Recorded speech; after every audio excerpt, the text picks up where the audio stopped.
When we were at Busch Gardens, I had the chance to relive several memories, share some behind the stage things with my friends, and just point out a number of things that people might not be aware of.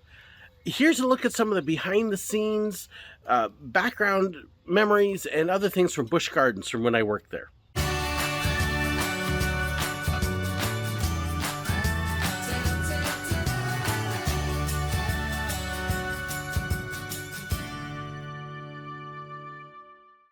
Here is some of what I shared with my friends, the behind the scenes, the memories of working at Busch, and some other interesting tidbits.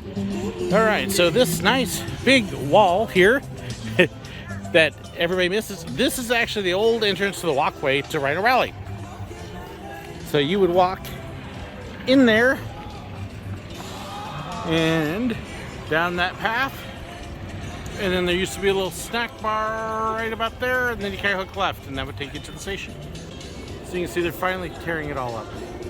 And then about right there would be the Land Rover the kids played in. Look at the back side, see the tree. That's about where the Land Rover was there on the other side of the tree. You can see they're tearing stuff up back there, but that's her walkway. And then the elephant pen is still here. So that is the bridge you came up. So you come across the bridge and then you got the nice tall spikes. That's the, it's actually the second one I hit. The smaller one right next to it. Okay. Because it actually comes out towards the track just a little bit between the two of them. You can see that the left side of them on the bottom is scraped just a little bit. I wasn't the only one that hit it. But that is the old Rhino Rally track there. All right, so this little bridge here actually hides a couple things. That's the bridge backstage. But there are actually walkways here. You see the blue door. These are kind of places that you go to be able to get around. This restaurant here, you see the fans? That is actually one of the employee cafeterias hiding back there. And that's the big employee area. So that's the smaller cafeteria in the back of this. The other one's up near the front of the park. So behind Zagora is the other employee cafeteria. Okay, so Zagora Cafe. And if you look real close there on the side, right where these people are walking, there's a little entrance there that kind of goes backstage. And the employee cafeteria is actually through that and then around the corner and in the back. That's the biggest employee cafe. And if we wanted to walk, that's where we would go. But nice place, gators, and you can already hear Katanga music playing. See if I can actually give you a shot here, the cafeteria. And actually you can see the little door right there backstage, and that's where you go. So we rode Cheetah Hunt and noticed that the Rescue 1 truck was missing from the old water portion. And then as you walk down the path not too far from it, well, lo and behold, there is this. This is a Land Rover. So of course that's the first check. But then well, is it the same one? And then as you look close, you can see the remnants of the sticker that used to be there. And you can barely make out the letters. That, folks, is Rescue 1 from Rhino Rally. It lives on here in the park. So, and yeah, you can tell it was a prop because there's no sticker marks on the other side. But the side that faced the water, it's got it. Good to see you still here, buddy. Okay, so over here at the hippos, you can see big guy over there. Most dangerous animal in Africa, no joke. But there is another remnant of Rhino Rally over here that many people may not know about. It's actually in the side tank. And this isn't where they originally were, but if we can find them in here, they're hiding right there. And that would be the Nile crocodile. And those used to be also on Rhino Rally as well. And you drive through a portion that had tanks kind of like this on each side. And there's, you can see them a little better there. But they've now moved them over into a section of the hippo exhibit. You find them here. One of the interesting things too, people may not realize about the fireworks, is they actually launched the fireworks from a backstage employee parking area. Here's an aerial shot. You can kind of see that there's actually a 2-level garage there. And if you park there during the day as an employee, you have to be out by an hour or two before the fireworks.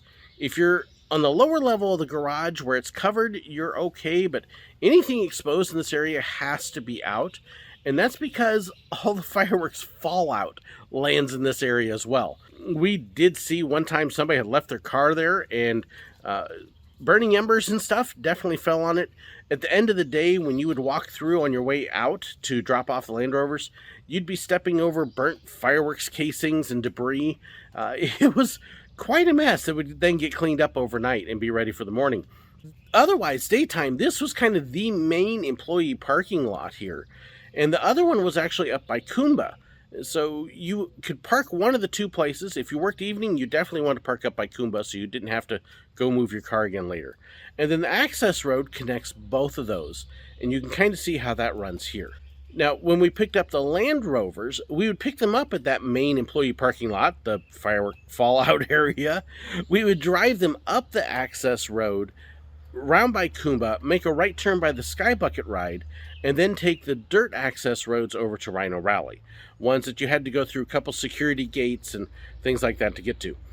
So it was an interesting drive in the morning, and it was a nice way to kind of wake up and, get moving and get motivated to go. So this gate here is actually the gate from the Serengeti area into the Rhino Rally area. After we had driven our Land Rovers up here, we would have to stop at this gate, use a security guard to open it, go in, let the gate close, and then there was a wash station right there. And you had to get out of the Land Rover and actually wash off the wheels. And this is actually true before you got into the Serengeti as well, to help make sure you weren't bringing anything in or out of the area that would be an outside contaminant that could possibly get the animals sick. So it was just one way to help keep everything clean and safe for the animals. But of course, this wash station's right by the rhinos. And so as you're washing them, you would occasionally be able to look over and see one of the rhinos there poking at you and nosing around to see what was going on.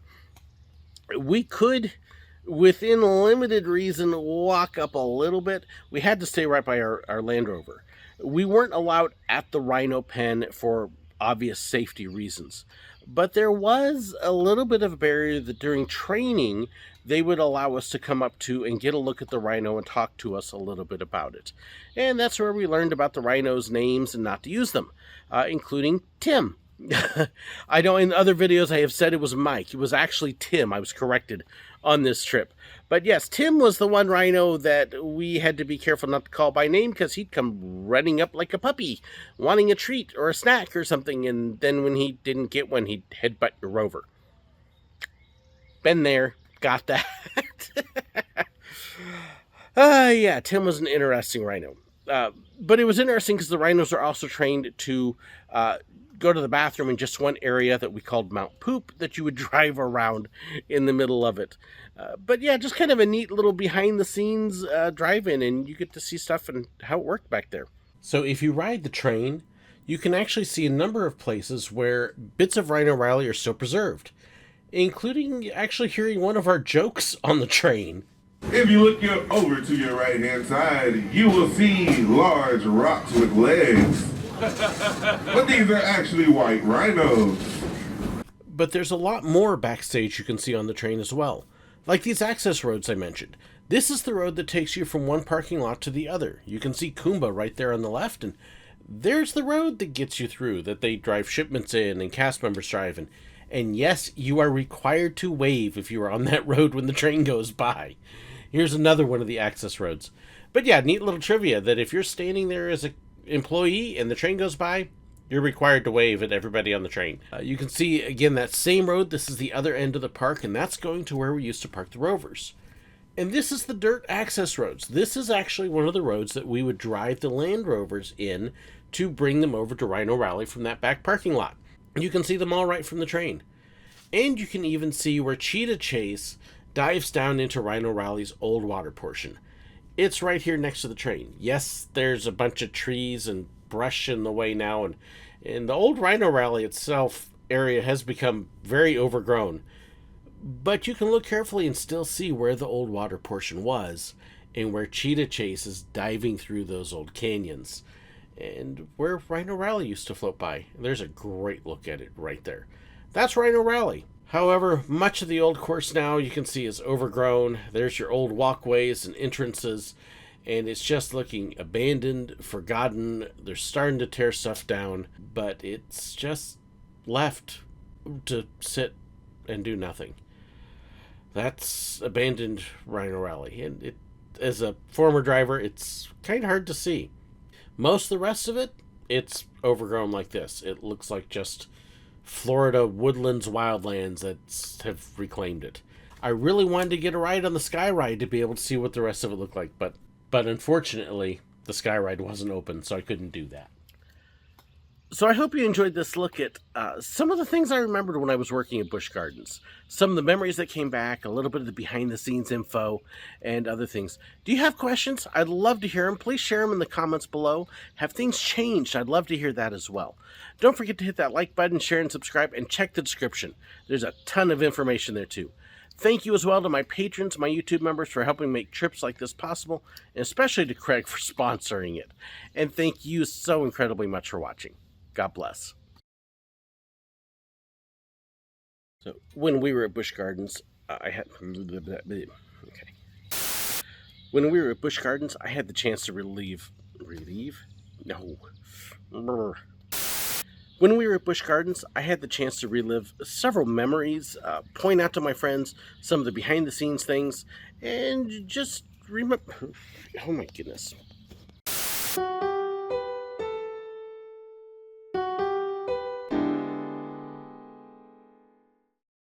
Thank you so much for watching.